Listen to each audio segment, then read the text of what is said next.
अस्सलाम वालेकुम, मैं हूं आमिर फयाज़ मलिक और आप देख रहे हैं मेरा फेसबुक और यूट्यूब चैनल। आज मैं मौजूद हूं नालियां ज़िला सुदनौती के एक छोटे से देहात में। यहाँ एक ऐसा ट्रस्ट जो फ्री ऑफ कास्ट लोगों की खिदमत कर रहा है, अवाम इलाका की खिदमत कर रहा है बग़ैर किसी तफरी के। और कहते हैं कि जब इरादे बुलंद हों तो कुछ मुश्किल नहीं है। मेरे अक़ब में ये जो बिल्डिंग आप देख रहे हैं, आज से 30 साल पहले इस बिल्डिंग का आगाज़ इस नज़रिए और इस एतमाद के साथ किया गया था कि इस बिल्डिंग के अंदर कोई हॉस्पिटल बनेगा। हम ये बचपन से सुनते आ रहे थे, लेकिन इतनी छोटी सी प्रोविंस के अंदर ये इतनी बड़ी बिल्डिंग शाहकार बनाई गई। 1 साल हो गया इसके अंदर बने हुए हॉस्पिटल को। इस हॉस्पिटल के अंदर आज बात करेंगे कि उनका इरादा कितना बुलंद है, कितनी आवाम की खिदमत करना चाहते हैं, आज तक कितने पेशेंट का इलाज हो चुका है, कौन कौन से अपकमिंग डेज़ में इनके इसके हवाले से इम्प्रूवमेंट के हवाले से सब जानेंगे आज। और आप देख रहे हैं कि रिसेंटली अभी ये एम्बुलेंस भी आई है। Sadiq health and welfare trust की जानिब से इसको बिल्कुल ब्रांड न्यू 0 मीटर इसको निकलवा के अवामी इलाका की वेलफेयर के लिए इसको लाया गया है। तो इसके हवाले से भी बात करेंगे जो सरप्रस्त हैं कि एम्बुलेंस को लेके आए, इस पर कितना एक्सपेंडिचर हुआ है, और ये सारी चीज़ें आज आपके गोश गुजार करेंगे। अच्छा, तो हमारे साथ मौजूद हैं इस ट्रस्ट के सरप्रस्त सूबेदार मेजर रिटायर्ड राजा समी साहब। उनसे जानने की कोशिश करेंगे कि किसी भी इदारे में जब किसी इलाके में किसी चैरिटी के काम के लिए सबसे जो बेसिक ज़रूरत होती है किसी पेशेंट को रेस्क्यू करने के लिए, तो वो एम्बुलेंस सर्विस की ज़रूरत होती है। तो एम्बुलेंस सर्विस जो अभी रिसेंटली राजा सादक साहब की Sadiq health and welfare trust की जानिब से प्रोवाइड कर दी गई है, ये बहुत ही बड़ी काविश है। तो इनसे जानने की कोशिश करेंगे कि ये इनका जो ट्रस्ट है 1 साल के अंदर कहाँ तक पहुँचा। जो आज इसकी सरमनी थी, इस हवाले से टोटल एक्सपेंडिचर इनका ओवरऑल रफ आइडिया क्या है, कितने तक है। तो समी साहब आप गाइड करें हमें कि अभी तक आपके जो ट्रस्ट के टोटल एक्सपेंडिचर कितने आ चुके हैं। शुक्रिया आमिर साहब, आपने ये मौका हमें दिया है इस नालियां के पसमानदा इलाके में कि आपके सामने किसी मीडिया पर हम बात कर रहे हैं। आपका बहुत बहुत शुक्रिया।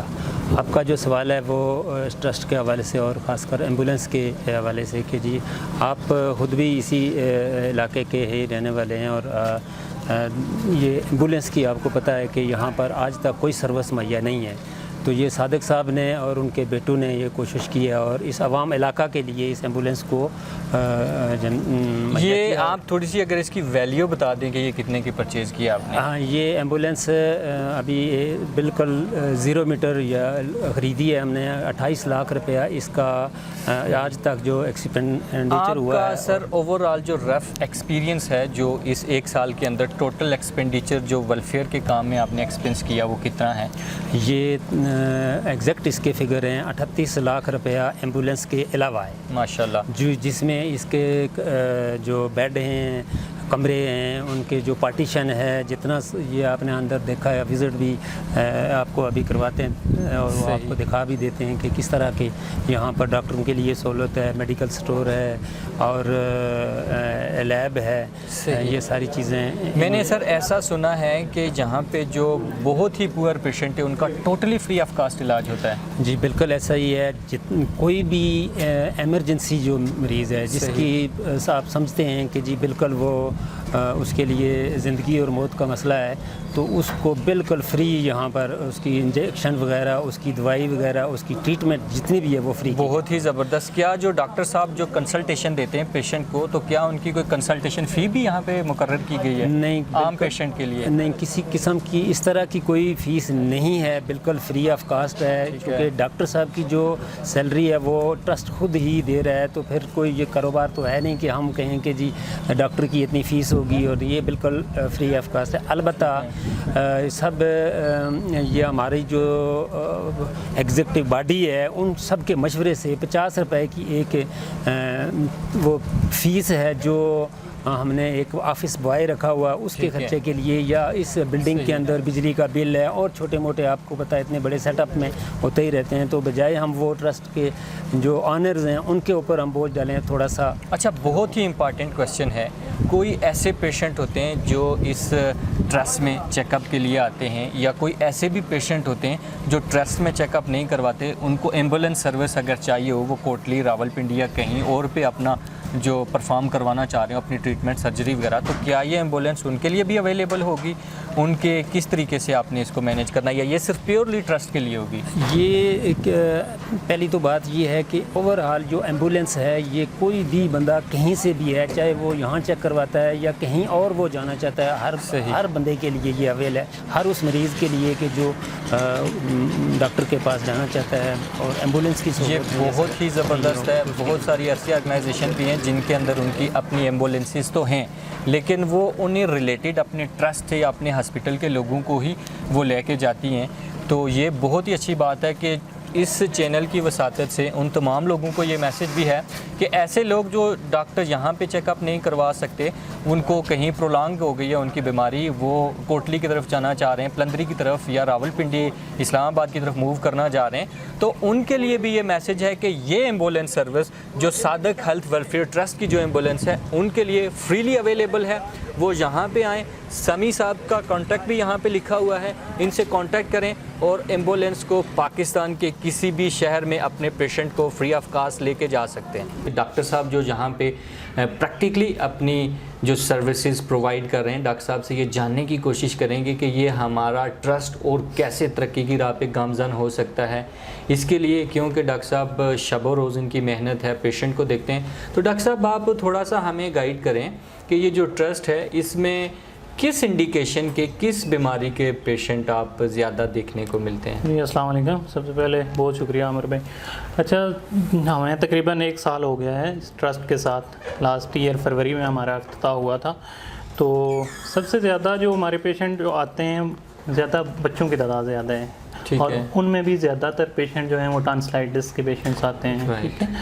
और इसमें अगर देखा जाए तो वालिदैन के लिए एक बड़ी ज़िम्मेदारी ये है कि मतलब बच्चों के खाने पीने की चीज़ों पे कंट्रोल रखें, जो बाहर की अनहाइजीनिक चीज़ें खाते हैं। इसके अलावा जो हैंड हाइजीन है, बच्चे वॉशरूम यूज़ करते हैं, उसके बाद पाबंदी से हाथ धोना, तो इन चीज़ों से बचा जा सकता है। डॉक्टर साहब, हम यहाँ पे जो लोकल कम्युनिटी है उसको, इस इदारे को, इस ट्रस्ट को डेवलपमेंट के लिए बात करें, लेकिन आप भी क्योंकि एक दूसरी प्रोविंस से हमारे पास आते हैं यहाँ पे, तो आप क्या समझते हैं कि आपको कौन कौन सी ऐसी जो हर्डल्स हैं आपको यहाँ तक पहुँचते हुए जिनको फेस करना पड़ता है, या आप इन हमारे इस चैनल की वसातत से या इनका जो ट्रस्ट है उसको कामयाबी की राह पे गामज़न करने के लिए जो आपके लिए मुश्किलात हैं कि बाकी किसी डॉक्टर को, हमें कौन से डॉक्टर को लाना चाहिए या उसके लिए हमें कौन सी चीज़ों को अपग्रेड करना चाहिए? ये आपका ये बड़ा अच्छा सवाल है।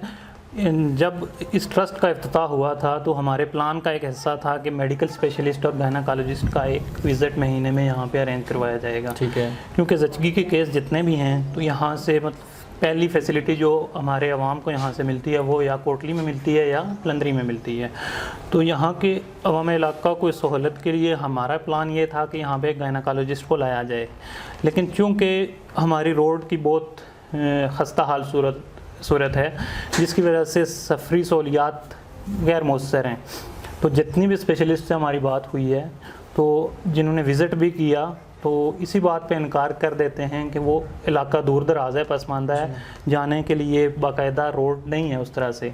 जी हाँ डॉक्टर साहब, ये जो रोड का आप एक बड़ा वैलिड पॉइंट है हमारे लिए, यहाँ की जो लोकल कम्युनिटी है उसको भी सोचना होगा कि रोड के स्ट्रक्चर को डेवलप किया जा सके ताकि इस तरह के जो वेलफेयर के काम हो रहे हैं उनकी ज़्यादा से ज़्यादा ग्रोथ हो सके। यहाँ पे मैंने देखा है कि बहुत ही ज़बरदस्त एक फार्मेसी का सेटअप भी है इंटरनली, जो टेस्ट भी डिफरेंट बीमारियों के वो जो परफॉर्म किए जा रहे हैं। तो कौन कौन से टेस्ट की जो फैसिलिटीज़ है, ऐसे लोग जो इस चैनल पे देखेंगे जिनको अभी तक अवेयर नहीं है कि जो यहाँ पे आके कौन कौन से ऐसे टेस्ट करवा सकते हैं, कौन कौन सी अपनी बीमारी का इलाज इस ट्रस्ट से करवा सकते हैं? ठीक है। अच्छा, हमारे पास बेसिक टेस्ट जितने भी हैं उनकी सहूलत मौजूद है। उनमें शुगर का टेस्ट आ जाता है, ब्लड CP आ जाता है, यरकान के टेस्ट, गुर्दे के टेस्ट, और इसके अलावा जितने भी कोलेस्ट्रॉल का टेस्ट, ये सारे बेसिक टेस्ट यहाँ पे मौजूद हैं, यहाँ पे उनकी सहूलत मौजूद है। अलबत्ता जो टेस्ट, जो स्पेशल टेस्ट हैं जो यहाँ पे नहीं हो सकते, वो भी हम यहाँ से 2 से 3 दिन के अंदर करवा के आपको रिपोर्ट मुहैया कर सकते हैं। सही, क्योंकि यहाँ पे बड़ी क्वालिटी सर्विस है आपकी तरफ से, और बाकी भी इंशाल्लाह हम जानेंगे। और आपका जो रोड के हवाले से जो वैलिड पॉइंट है, इंशाल्लाह इसके हवाले से जो आज यहाँ पे डिस्ट्रिक्ट चेयरमैन और वाइस चेयरमैन और डिस्ट्रिक्ट काउंसलर यूथ जो यहाँ पे आ रहे हैं, इंशाल्लाह हम उनसे भी ये सवाल रखेंगे कि आपके जो जैसे सफरी आपको मुश्किलात हैं यहाँ तक पहुँचने में, तो हमारा ये इदारा ग्रोथ नहीं कर सकेगा, तो इंशाल्लाह हम भी उनसे ये सवाल करेंगे। अच्छा, जैसा कि आज सादिक वेलफेयर ट्रस्ट की इख्तितामी तकरीब होने जा रही है, हमारे साथ ज़िले चेयरमैन अमजद जावेद साहब और वाइस चेयरमैन सरदार फराज साहब भी हमारे साथ मौजूद हैं। वो इस नशिस्त पे हमारे पास तशरीफ़ लाएँ, इस ट्रस्ट को एजाज़ बख्शा। लेकिन यहाँ से ट्रैवलिंग करते हुए जब पलंदरी से यहाँ तक पहुँचे हैं तो रोड की बड़ी अबतर सिचुएशन है। पहली तो ये रिस्पॉन्सिबिलिटी है एजुकेशन और हेल्थ गवर्नमेंट की रिस्पॉन्सिबिलिटी है, क्योंकि अब ये गवर्नमेंट के नुमाइंदे हैं। तो हम गवर्नमेंट के बिहाफ पे हम इनसे जानने की कोशिश करेंगे कि वाइस चेयरमैन भी हमारे साथ मौजूद हैं कि वो क्या रिकमेंड करते हैं कि रोड के हवाले से, जो रोड का इतना बैड स्ट्रक्चर है।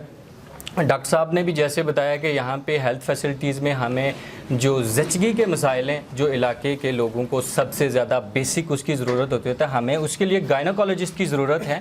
तो उसके लिए जब तक हमारा जो रोड का स्ट्रक्चर अच्छा नहीं होगा तो हम उसको इम्प्लीमेंट नहीं कर सकते। तो इस हवाले से मैं फराज साहब से मैं स्पेशली पहले पूछना चाहूँगा कि फराज साहब आप बताएँ, क्योंकि ये आपकी लोकल यूनियन काउंसिल है, तो आप बताएं ये कि आप जो चेयरमैन हैं आप इनसे क्या रिक्वेस्ट करेंगे और आप अपनी तरफ से इनके बिहाफ पे इनसे क्या रिक्वेस्ट करेंगे रोड के हवाले से, जो कमिटमेंट करें जो सारे लोग देखें आप। बिस्मिल्लाहिर्रहमानिर्रहीम। बहुत शुक्रिया आमिर साहब। बल्कि आते हुए मैं और अमजद साहब एक ही गाड़ी पे थे, तो आते हुए इसी रोड के ऊपर डिस्कशन हो रही थी जी कि ये एक बहुत बड़ा इलाका है, बहुत बड़ी आबादी है, और ये उसके सेंटर में से कनेक्ट होके ऊपर बलोच और फिर बलोच से पलंदरी जो डिस्ट्रिक्ट है उसके साथ कनेक्टेड ये रोड है, और हम लोगों को फ़ायदा इसी में है। तो बेसिकली जो प्रॉब्लम है वो ये है जी कि ज़िला कौंसिल के पास तो अभी फंड ही कोई नहीं है, ठीक। और दूसरी जो चीज़ है कि अभी तक जो ज़िला कौंसिल या मेम्बरान हमारे, उनके जो इख्तियारात हैं वो डिफ़ाइन ही कोई नहीं हुए। हम भी उन्हीं की तरफ देख रहे हैं, चेयरमैन साहब भी उन्हीं की तरफ देख रहे हैं, और हमसे ऊपर वाले भी आगे वालों की तरफ देख रहे हैं। इशू ये है कि हम थोड़ा सा टाइम वेट करेंगे। हम जो हमारे जो जितने भी काउंसलर्स रहते हैं, उसके बाद लोकल काउंसलर हैं, या हम जो ऊपर ज़िले के अंदर जो जिम्मेदारी हमें दी गई है चेयरमैन और वाइस चेयरमैन की, हम थोड़ा सा वेट करेंगे। अगर नहीं हमें इख्तियार देते, हमारे मामलात को हल नहीं करते, तो फिर हमने ये तय किया हुआ बैठ के कि हम इनसे ज़बरदस्ती लेंगे। और ये बिल्कुल नहीं होगा कि हम, बेशक ज़िले गवर्नमेंट हमारी है, लेकिन हम फिर मुझे लगता है कि हम अपोजिशन वाला किरदार अदा करेंगे। इसके अलावा ऑप्शन कोई नहीं है, जबकि लोगों ने बहुत एतमाद करके हमें वोट दिए, ट्रस्ट किया, बलदियाती निज़ाम आया, और बलदियाती निज़ाम का बेसिक मकसद यही होता है कि लोगों के जो लोकल मसाइल उनको हल किया जाए। और जितनी भी जमहूरी मुल्क हैं उनके अंदर बलदियाती निज़ाम ही होता है जिसकी वजह से मुल्क डेवलप होते हैं। तो इंशाल्लाह हम पूरी कोशिश और कावश करेंगे कि जो हमारे मसाइल वालों। सही। फराज साहब ने जैसा कहा कि फ़ंड्स की गैर मौजूदगी में हम कुछ नहीं कर सकते, लेकिन इसमें कोई हकीकत नहीं है कि पाकिस्तान को बने 75 साल हो गए, आज़ाद कश्मीर उससे भी शायद पहले का है, कश्मीर को हम कह सकते हैं, कभी फ़ंड्स का जो इशू है वो रिज़ॉल्व नहीं हुआ। लेकिन हमारे साथ ज़िले चेयरमैन भी मौजूद हैं अमजद जावेद साहब, कि अब जैसे फराज साहब ने कहा अब आवाम इसकी रिस्पॉन्सिबल नहीं है कि उनके पास फंड्स नहीं है। एक फ़र्द वाहिद इतना अच्छा ज़बरदस्त इसको ट्रस्ट को चला सकता है, तो ये गवर्नमेंट के मुंह पे तमाचा हो सकता है। तो गवर्नमेंट इसको क्यों नहीं कर सकती, वो इसको कैसे एग्जीक्यूट करेंगे, अमजद जावेद साहब से जानेंगे। बिस्मिल्लाहिर्रहमानिर्रहीम। देखें, पहले तो जिस तरह वाइस चेयरमैन सरदार फराज साहब ने बात की इख्तियारात के हवाले से, तो अभी तो हमें 1-1.5 माह हुआ है अल्फ लिए हमने जो चार्ज लिया अपने ऑफिस का, ज़िला काउंसिल का। तो हम ये जो रोड्स किसी भी ज़ाहिर माशरे या मुल्क की तरक्की की बुनियाद होती है, तो इसमें कोई शक नहीं है कि ये जो रोड्स है इसकी जो हालत है वो खासी अबतर है। एक मसला ये हुआ था कि हमारी जो गवर्नमेंट PTI की गवर्नमेंट आने के बाद तकरीबन 1-1.5 साल का जो हमारा टाइम थोड़ा सा इस पर आप ये कह सकते हैं वेस्ट हुआ कि यकदम जो हमारे ऑयल प्राइसेस और ये चीज़ें बहुत ऊपर चली गई, और जो कॉन्ट्रैक्टर हज़रात थे उनका एक डिमांड थी कि हमारे रेट रिवाइज़ किए जाएं, और मैं समझता हूँ कि वो अपनी जगह ठीक थे। अब रेट रिवाइज़ करने के लिए गवर्नमेंट से जो पैसा यानी वो डिमांड कर रहे थे या उनका जो राइट बनता था, वो इतनी गवर्नमेंट के पास फिलवक्त पैसा नहीं था, जिस वजह से एक 1.5 साल का अरसा का डेडलॉक रहा, जो तकरीबन पिछली गवर्नमेंट की हमारे इस डिस्ट्रिक्ट में 50 किलोमीटर रोड्स थी और उनकी रीटेंडरिंग हुई हमारी गवर्नमेंट में आके रेट रिवाइज करके सॉरी। तो फिर जो हमारे एमएलए थे सरदार फ़हीम अख्तर बानी साहब और सरदार मोहम्मद हसैन साहब, फिर इनको 40 किलोमीटर रोड्स दी गई। तो अब जाके उनके जो टेंडर हुए अभी उनके वर्क आर्डर नहीं जारी हुए हैं, तो ये एक थोड़ा सा मसला बना है। तो इसमें कोई शक नहीं है, आप कहते हैं कि फ़ंड्स ये खासे मसाइल रहते हैं हमारे, लेकिन इंशाल्लाह हम पूरी ज़िम्मेदारी से हम आपको ये यकीन दिलाते हैं कि हम कोशिश करेंगे एक सिर्फ ना कि ये रोड्स बल्कि जितनी भी हमारे डिस्ट्रिक्ट के अंदर मेन रोड्स हैं, चाहे वो एक यूनियन काउंसिल से दूसरी यूनियन काउंसिल में या एक हल्का से दूसरे हल्का में लिंक करती हैं, हम प्रायोरिटी बुनियाद पे कोशिश करेंगे। हमारा जो 4 साल का टेन्योर है, 4 साल का अर्सा हमारे जो लोकल बॉडीज़ का है, इसमें हम ज़्यादा से ज़्यादा उनको कंप्लीट करने की कोशिश करेंगे इंशाल्लाह। बहुत शुक्रिया अमजद जावेद साहब।